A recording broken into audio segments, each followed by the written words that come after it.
गंगा के किनारे बसा एक छोटा सा गांव था सोनपुर। यह गांव खेतों, हरियाली और सादगी से भरा हुआ था।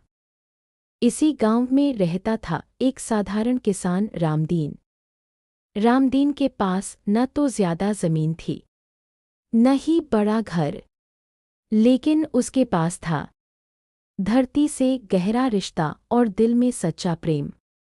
उसका दिन सूरज उगने से पहले शुरू होता और सूरज ढलने के बाद खत्म होता। खेत, बैल, मिट्टी और पेड़, यही उसकी दुनिया थी। रामदीन के खेत के बीचों बीच एक पुराना बरगद का पेड़ खड़ा था, इतना बड़ा कि उसकी छाया आधे खेत को ढक लेती थी। गांव वाले कहते थे, इस पेड़ को काट दो, यह फसल खराब करता है। लेकिन रामदीन हमेशा मना कर देता। वह कहता, पेड़ भी तो जीव है, यह हमें छाया देता है, हवा देता है, पक्षियों को घर देता है। उस पेड़ के नीचे बैठकर रामदीन अपनी थकान उतारता, रोटी खाता और कभी-कभी उससे बातें भी करता। एक दिन गांव में पंचायत बैठी। सरकार ने आदेश भेजा था, खेत के बीच जो पेड़ है उन्हें काट दिया जाए ताकि खेती आधुनिक बन सके। पंच बोले, रामदीन, तुम्हारे खेत का बरगद सबसे पहले कटेगा। सब लोग सहमत थे, सिवाय रामदीन के। वह हाथ जोड़कर बोला, इस पेड़ को मत काटिए, मैं अपनी फसल कम कर लूंगा, लेकिन इसे नहीं काटूंगा। लोग हंसने लगे, कुछ ने उसे मूर्ख कहा। पंचायत ने आखिरकार कहा, अगर पेड़ बचाना है तो खेत की आधी जमीन छोड़नी होगी। रामदीन ने बिना सोचे हाँ कर दी।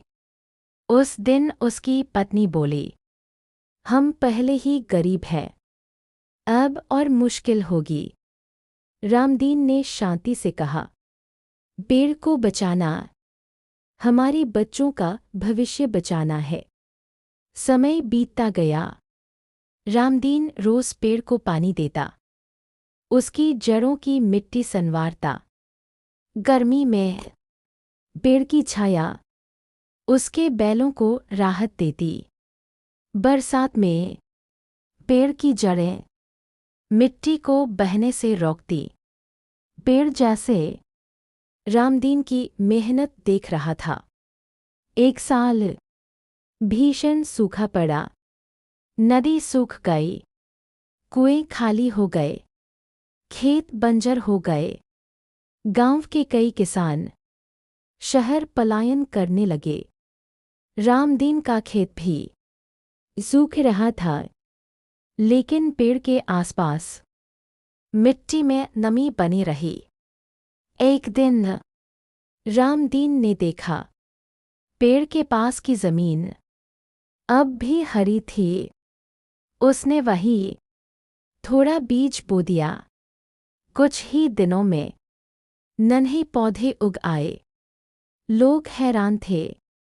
रामदीन बोला, पेड़ ने धरती को बचा रखा है।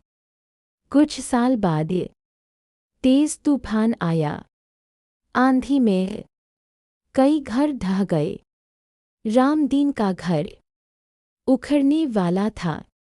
तभी बरगद की मजबूत जड़ों ने मिट्टी को थाम लिया। पेड़ ने तूफान की दिशा मोड़ दी। रामदीन का परिवार बच गया। अब वही गांव जो पेड़ काटना चाहता था, रामदीन को देखने आया।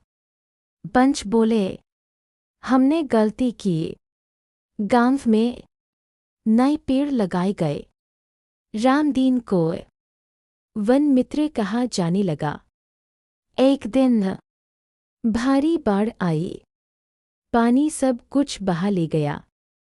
रामदीन पेड़ से लिपटकर अपने बच्चों के साथ ऊंचाई पर चढ़ गया।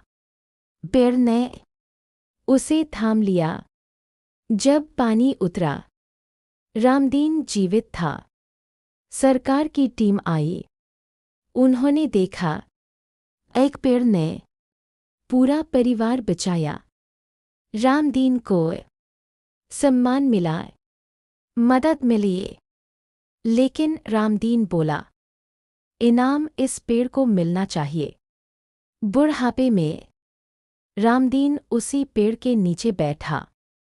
वह मुस्कराकर बोला, मैंने पेड़ को नहीं बचाया, पेड़ ने मुझे बचाया।